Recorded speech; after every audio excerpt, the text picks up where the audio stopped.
आज हम जिन शानदार दस्तावेजों और रिपोर्ट्स को खंगाल रहे हैं वो सच में मार्वल यूनिवर्स के सबसे गहरे सीक्रेट्स खोलते हैं। आज की इस विस्तृत चर्चा में हम Ant Man and the Wasp Quantumania की कहानी की तह तक जाएंगे। बिल्कुल।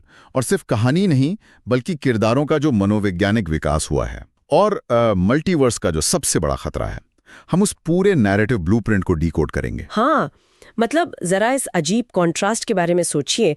एक तरफ हमारे पास एक ऐसा हीरो है जो असल में कोई देवता या सुपर सोल्जर नहीं है, वो कभी सिर्फ एक आम चोर था। सही कहा, एक ऐसा इंसान जिसने बस कुछ गलतियों और थोड़ी सी किस्मत के सहारे लगभग मजाक मजाक में पूरी दुनिया बचा ली थी। अरे हाँ, और दूसरी तरफ एक ऐसा दुश्मन है जो समय की सीमाओं को लांघ चुका है, जो अनंत ब्रह्मांडों को जीत चुका है, जिसके लिए पूरी की पूरी सभ्यताओं को मिटाना बस एक रोजमर्रा का काम है। तो आज हमारा मिशन यही है।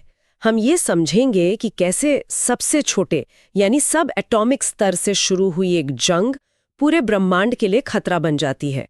हम क्वांटम रियल्म की उस अनजान असलियत और एक बाप बेटे के रिश्ते में आए बदलावों पर बात करेंगे। और यहाँ जो बात सबसे ज्यादा सोचने पर मजबूर करती है वो ये है कि ये महज एक सुपर हीरो की मारधाड़ वाली कहानी नहीं है। ये कहानी हमें उस अज्ञात आयाम में ले जाती है जहां स्पेस और टाइम के नियम पूरी तरह से टूट जाते हैं। बिल्कुल, और कैरेक्टर क्रॉनिकल्स की रिपोर्ट बहुत ही स्पष्ट रूप से बताती है कि कैसे एक इंसान की छोटी सी छुपाई गई बात एक पूरा मल्टीवर्सल युद्ध शुरू कर सकती है। हम अक्सर ये मानकर चलते हैं कि हमारे राज सिर्फ हम तक सीमित हैं, लेकिन क्वांटम स्तर पर हर एक रहस्य का एक बटरफ्लाई इफेक्ट होता है जो पीढ़ियों को तबाह कर सकता है। तो चलिए इसी रहस्य के धागे को पकड़ते हैं। कहानी की शुरुआत जिस तरह से होती है वो सीधे हमें अतीत के एक बहुत ही भयानक सच में धकेल देती है। 1987 का वो फ्लैशबैक। हाँ, जहां Janet Van Dyne quantum realm में फंसी हुई है और यहाँ हमारे स्रोत एक बहुत बड़ा भ्रम तोड़ते हैं। ज्यादातर लोग सोचते हैं कि क्वांटम रियलम कोई खाली अंधेरी सी जगह होगी जहां इंसान बस हवा में तैरता रहता है। लेकिन ऐसा बिल्कुल नहीं है। ये एक बहुत बड़ा, अनजान, एलियन और बेहद खतरनाक माइक्रो यूनिवर्स है। वहां का पर्यावरण इतना क्रूर है कि इंसान का दिमाग अपना संतुलन खो सकता है। और जेनेट वहां सालों तक बिल्कुल अकेली भटक रही थी।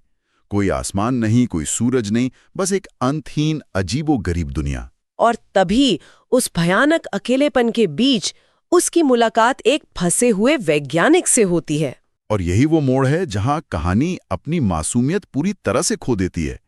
वो वैज्ञानिक देखने में भले ही लाचार लग रहा हो, लेकिन वो कोई और नहीं बल्कि कॉन्ग द कॉन्करर है।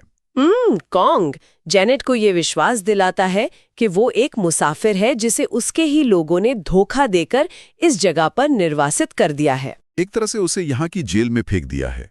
अब जरा जेनेट की मनोवैज्ञानिक स्थिति को समझिए। जो महिला दशकों से अकेलेपन का शिकार थी, जिसके पास बात करने के लिए कोई नहीं था, हाँ, तो वो स्वाभाविक रूप से उस अजनबी पर भरोसा कर लेती है। दोनों मिलकर कैंग के जहाज के मल्टीवर्सल पावर कोर को ठीक करने लगते हैं। और ये पावर कोर मतलब ये कोई आम इंजन नहीं है। बिल्कुल नहीं। ये एक ऐसी तकनीक है जो रियलिटी और टाइमलाइंस के बीच नेविगेट कर सकती है।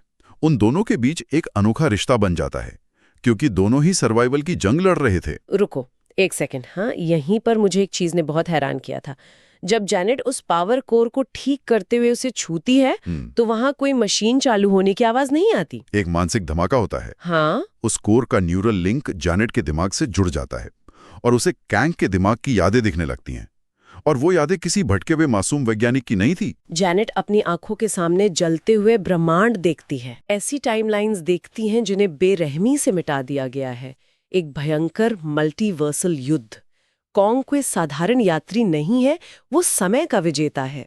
और सबसे चौंकाने वाली बात जो स्रोत बताते हैं वो ये है कि कॉन्ग को किसी हीरो ने नहीं हराया था। उसे उसी के दूसरे खतरनाक वेरिएंट्स ने डर के मारे यहाँ कैद किया था। इस शब्द वेरिएंट्स को थोड़ा खोलना जरूरी है। मल्टीवर्स के सिद्धांत के अनुसार हर इंसान के अनगिनत वर्जन अलग अलग ब्रह्मांडों में मौजूद होते हैं। और कांग के वेरिएंट्स इतने शक्तिशाली और बुद्धिमान हैं कि उन्होंने पूरे मल्टीवर्स पर कब्जा करना शुरू कर दिया था। लेकिन ये कॉन्ग जिसे जेनेट मिली थी वो द कॉन्करर था। वो इतना ज्यादा क्रूर और खतरनाक था कि उसके अपने ही वेरिएंट्स भी उससे खौफ खाते थे। इसीलिए उन्होंने उसे मारना मुमकिन नहीं समझा और उसे समय और स्पेस के इस क्वांटम जेल में डाल दिया। जब जेनेट को ये बात समझ आती है कि जिसे वो अपना दोस्त मान रही थी वो पूरे अस्तित्व के लिए सबसे बड़ा खतरा है, तो वो एक बहुत ही हताश फैसला लेती है। वो डर और घबराहट में अपने पिम पार्टिकल्स का इस्तेमाल करके उस पावर कोर को हमेशा के लिए बड़ा कर देती है, ताकि वो कभी काम ना कर सके और कैंग कभी उस क्वांटम रिल्म से बाहर ना निकल पाए। लेकिन मैं सोच रही थी क्या उसका ये फैसला सही था? मेरा मतलब है उसने कॉन्ग को तो रोक दिया, लेकिन क्या उसने अपने ही परिवार के लिए एक टाइम बॉम्ब नहीं सेट कर दिया? क्योंकि उसने ये राज बाहर आने के बाद भी दशकों तक छुपाए रखा। बिल्कुल। यही तो रहस्यों के परिणामों की पूरी थीम है, जो नैरेटिव ब्लूप्रिंट में बार बार उभर कर आती है। जेनेट का ये मानना था कि अगर वो इस बारे में बात नहीं करेगी तो शायद ये खतरा हमेशा के लिए क्वांटम रेल्म में दफन रहेगा। लेकिन ब्रह्मांड ऐसे काम नहीं करता। जेनेट की ये चुप्पी आगे चलकर उन सब के लिए सबसे बड़ा काल बन गई। और ये बात हमें सीधे वर्तमान में लापटकती है। एवेंजर्स एंड गेम के बाद दुनिया बच चुकी है। हमारा स्कॉट लैंग, जो कभी जेल में था, हाँ, वो अब अपनी जिंदगी के सबसे मजेदार और शांत दौर से गुजर रहा है। वो अब एक मशहूर हस्ती है। सड़कों पर लोग उसे पहचानते हैं। कभी कभी उसे स्पाइडरमैन समझ लेते हैं। वो अपनी आत्मकथा Look Out for the Little Guy sign कर रहा है। स्कॉट ने अपने हिस्से की लड़ाई लड़ ली है। उसने थैनोस की सेना का सामना किया है और अब उसे बस आराम चाहिए। वो अपनी सफलता का जश्न मना रहा है। लेकिन उसकी बेटी कैसी लैंग के विचार अपने पिता से बिल्कुल अलग है। यहाँ जो पीढ़ीगत अंतर दिखाया गया है वो बहुत ही सजीव है। कैसी अब कोई छोटी बच्ची नहीं है। जब स्कॉट क्वांटम रेल्म में फंसा था और फिर ब्लिप के दौरान 5 साल तक गायब रहा, तब कैसी ने दुनिया की कड़वी सच्चाई देखी है। उसने आधी दुनिया को गायब होते देखा है। वो अब एक युवा एक्टिविस्ट है और अन्याय के खिलाफ लड़ते हुए बेघर लोगों के हक के लिए प्रोटेस्ट में गिरफ्तार भी हो चुकी है। जब स्कॉट उसे जेल से छुड़ाकर लाता है तो दोनों के बीच का तनाव बहुत स्पष्ट होता है। कैसी अपने पिता से बहुत ही तीखा सवाल पूछती है, आप दुनिया बचाते हो पर अपने शहर के लिए क्या करते हो? ये लाइन सच में चुभने वाली है। क्या स्कॉट सच में स्वार्थी हो गया है या वो बस एक थका हुआ पिता है जो अब अपनी बेटी के साथ एक नॉर्मल जिंदगी चाहता है? स्कॉट अपने कंफर्ट जोन को चुन चुका है। वो और जोखिम नहीं लेना चाहता, जबकि कैसी जिम्मेदारी उठाना चाहती है। और यही जिम्मेदारी उठाने की जिद एक बहुत बड़े खतरे को जन्म देती है। क्योंकि कैसी सिर्फ प्रोटेस्ट ही नहीं कर रही थी, उसने हैंक पिम के साथ मिलकर चुपचाप एक क्वांटम मैपिंग डिवाइस बना लिया है। अब ये डिवाइस कोई साधारण रेडियो नहीं है। स्रोत बताते हैं कि ये क्वांटम एंटेंगलमेंट के सिद्धांत पर काम करता है, जो सब एटॉमिक दुनिया में सिग्नल भेज सकता है। ठीक वैसे ही जैसे हबल टेलीस्कोप गहरे अंतरिक्ष में देखता है। और जैसे ही जेनेट को पता चलता है कि ये मशीन क्वांटम रियल्म के उस खतरनाक हिस्से में सिग्नल भेज रही है, उसके चेहरे का रंग उड़ जाता है। वो दहशत में चिल्लाती है, बंद करो इसे। लेकिन तब तक बहुत देर हो चुकी होती है। सिग्नल उस गहराई में जा चुका है और वहां से किसी की तकनीक ने उस सिग्नल को पकड़ लिया है। पलक झपकते ही मशीन से किरणें निकलती हैं, जमीन फटती है, एक विशाल पोर्टल खुलता है और पूरा परिवार गुरुत्वाकर्षण के नियम टूटते ही उस क्वांटम रेलम की गहराइयों में खिंच जाता है। वो दृश्य ये एहसास दिलाता है कि इंसान अपने अतीत से कितनी भी दूर क्यों न भाग ले, वो उसे अंततः ढूंढ ही लेता है। क्वांटम रेलम में गिरने के बाद परिवार 2 हिस्सों में बंट जाता है। स्कॉट और कैसी एक तरफ और जेनेट, ओप और हैंक दूसरी तरफ। अब उन्हें पता चलता है कि ये जगह कोई बंजर रेगिस्तान नहीं है। ये एक पूरी बसी हुई, अत्याधुनिक और जटिल सभ्यता है। स्कॉट और कैसी की मुलाकात जेंटोरा जैसे विद्रोहियों और वेब नाम की एक टेलीपैथिक एलियन से होती है। इन विद्रोहियों की हालत देखकर साफ पता चलता है कि वो डरे हुए हैं, क्योंकि इस पूरी दुनिया पर एक निर्दयी शासक का कब्जा हो चुका है। और दूसरी तरफ जेनेट अपने पुराने साथी क्राइलर से मिलती है, जो अब उस निर्दयी शासक यानी कॉन्ग के सामने घुटने टेक चुका है। क्राइलर उन्हें धोखा देता है। ये सब कुछ एक बहुत ही भयानक क्लाइमैक्स की तरफ बढ़ता है जब स्कॉट और कैसी को पकड़कर कॉन्ग के सामने पेश किया जाता है। वो दृश्य सच में रोंगटे खड़े करने वाला है। कॉन्ग अपने सिंहासन पर बहुत ही शांत बैठा है। वो स्कॉट को देखता है और कहता है, तुम एवेंजर हो? क्या मैंने तुम्हें पहले मारा है? कॉन्ग का वो शांत व्यवहार ही उसे सबसे खौफनाक बनाता है। उसे गुस्सा करने की जरूरत नहीं है, क्योंकि उसे पता है कि वो समय के पार अनगिनत बार जीत चुका है। कैरेक्टर क्रॉनिकल्स में कॉन्ग के इस मनोविज्ञान को बहुत अच्छे से समझाया गया है। वो समय को एक सीधी रेखा की तरह नहीं, बल्कि एक लूप की तरह देखता है। उसने इतनी बार एवेंजर्स को मारा है कि अब वो उनके चेहरे तक भूलने लगा है। थैनोस का खतरा एक ब्रह्मांड तक सीमित था, लेकिन कांग ने अनगिनत टाइमलाइंस को खिलौनों की तरह तोड़ा है। वो स्कॉट को ब्लैकमेल करता है। उसे अपना वो मल्टीवर्सल पावर कोर वापस चाहिए जो जैनेट ने खराब कर दिया था। वो शर्त रखता है कि अगर स्कॉट वो कोर वापस नहीं लाएगा तो कैसी मारी जाएगी। नहीं बचता। और यहीं से शुरू होता है इस कहानी का सबसे अनोखा हिस्सा, संभावनाओं का तूफान या प्रोबेबिलिटी स्टॉर्म। जब स्कॉट उस कोर के अंदर सिकुड़ कर जाता है तो जो अनुभव होता है, हमारे स्रोतों ने इसे बहुत ही बेहतरीन तरीके से समझाया है। श्रोडिंगर की बिल्ली वाले कॉन्सेप्ट की कल्पना कीजिए, जहां हर संभावना एक ही समय में मौजूद होती है। जब स्कॉट कोर की तरफ बढ़ता है तो उसके हर एक छोटे से छोटे फैसले से एक नया स्कॉट लैंग पैदा हो जाता है। अगर वो सोचता है कि उसे दाएं मुड़ना चाहिए तो एक स्कॉट दाएं मुड़ता है और एक बाएं। अनंत संभावनाएं भौतिक रूप लेने लगती हैं। ये एक बहुत ही जटिल मनोवैज्ञानिक स्थिति है। वहां कुछ ही सेकंड में हजारों स्कॉट बन जाते हैं। कोई घबरा रहा है, कोई रो रहा है, यहाँ तक कि एक स्कॉट वो भी है जिसने हीरो बनना छोड़ दिया है और जिसे सिर्फ बास्किन रॉबिन्स की दुकान पर काम करना है। ये दृश्य मानव मन की उस अराजकता को दर्शाता है जब हमारे सामने हर विकल्प एक वास्तविकता बन जाए। भारी अराजकता फैल जाती है। स्कॉट लगभग अपना मानसिक संतुलन खोने ही वाला होता है, लेकिन इस पूरे शोर के बीच उन्हें जो चीज स्थिर करती है वो कोई सुपर पावर नहीं है, वो है अपनी बेटी के प्रति उनका प्यार। जब होप भी उस तूफान में कूदती है तो उन दोनों का एक ही लक्ष्य होता है, अपनी बेटी को बचाना। यह एक इकलौता लक्ष्य उन हजारों संभावनाओं को एक साथ जोड़ देता है। वो सब मिलकर सीढ़ियां बन जाते हैं और अंततः कोर हासिल कर लेते हैं। लेकिन कांग तो कांग है, वह समय का विजेता है। जैसे ही स्कॉट कोर लेकर आता है, कांग उसे धोखा दे देता है। वो कोर छीन लेता है, स्कॉट और होप को वहीं मरने के लिए छोड़ देता है और कैसी को बंधक बनाए रखता है। उसे लगता है कि अब उसे कोई नहीं रोक सकता।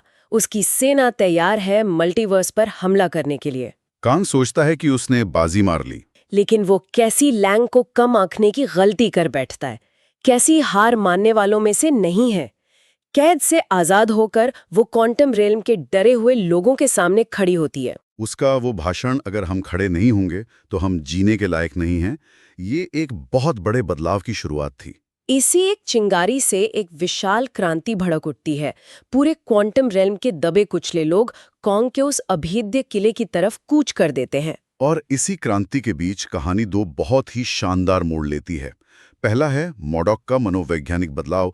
डैरन क्रॉस, जो पहली फिल्म का विलन था, जो अब बस कांग का एक हथियार बन गया था। लेकिन कैसी उसे याद दिलाती है कि वो अभी भी चुन सकता है कि उसे क्या बनना है। एक साधारण सा वाक्य कि कम से कम बेवकूफों की तरह तो मत मरो, डैरन के अंदर के इंसान को जगा देता है। और वो अंत में विद्रोहियों का साथ देता है। और दूसरा सबसे बड़ा सरप्राइज, हैंक पिम की चींटियों की सेना। ये हिस्सा मुझे सबसे ज्यादा पसंद आया। जब वो सब क्वांटम रेल में घिरे थे तो हमें लगा कि हैंक की चींटियों वाला फार्म कहीं खो गया है। लेकिन असल में वो चींटियां एक टाइम वोर्टेक्स यानी समय के भंवर में गिर गई थीं। यहाँ समय की सापेक्षता को समझना बहुत दिलचस्प है।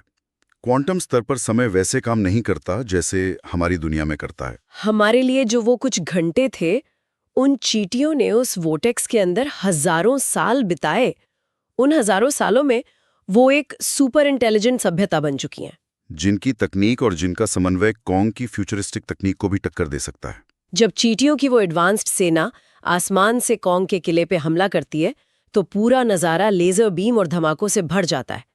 और फिर वो पल आता है जब कॉन्ग खुद मैदान में उतरता है। वो अपनी नीली ऊर्जा की किरणों से विद्रोहियों को पलक झपकते ही राख कर रहा होता है। वो अजय लग रहा होता है। लेकिन तभी चींटियों का झुंड उस पर टूट पड़ता है, उसके एनर्जी शील्ड को तोड़ देता है और उसके सूट को शॉर्ट सर्किट कर देता है। और इसके बाद जो लड़ाई होती है वो इतिहास की सबसे अलग और क्रूर लड़ाइयों में से एक है। मुझे हमेशा से ये सवाल परेशान करता था कि अगर वो समय को कंट्रोल कर सकता है तो वो महज मुक्कों से क्यों लड़ रहा है। क्योंकि कॉन्ग की असली ताकत उसकी तकनीक है।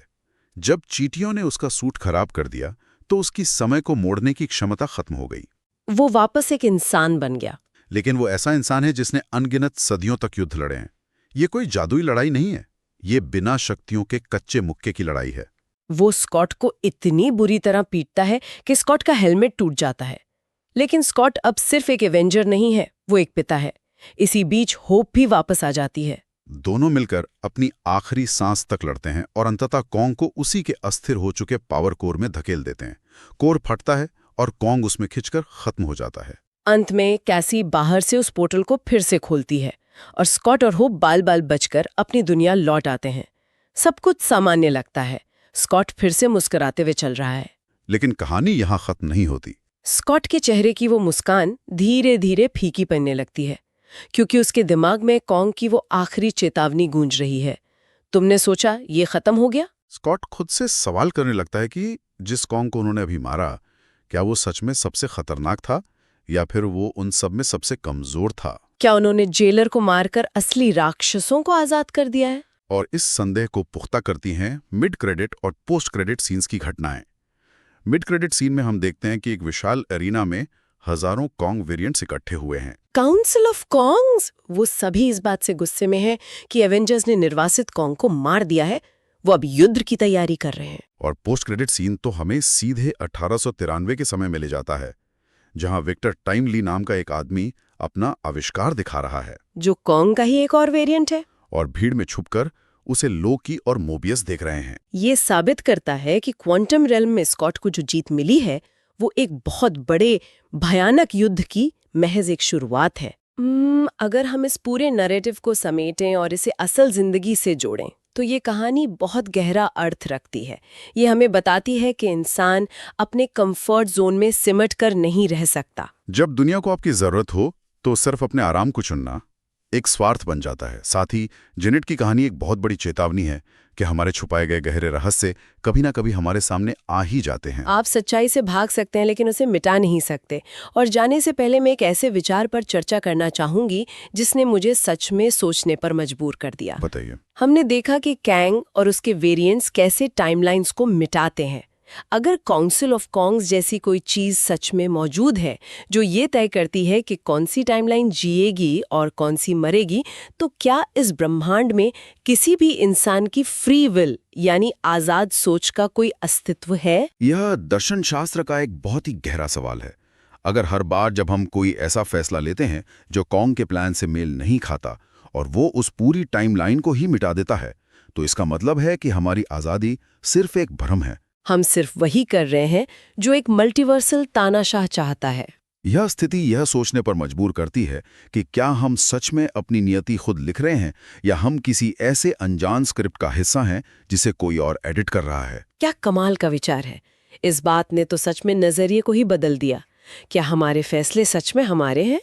इस अनसुलझे और थोड़े डरावने सवाल के साथ अपनी सोच के दायरे को बढ़ाइए। इस बात पर गौर कीजिए कि क्या हमारी वास्तविकता उतनी ही आजाद है जितना हम मानते हैं। इसी विचार के साथ हम आज की इस विस्तृत चर्चा को यहीं विराम देते हैं। अपनी उत्सुकता को हमेशा जिंदा रखिए।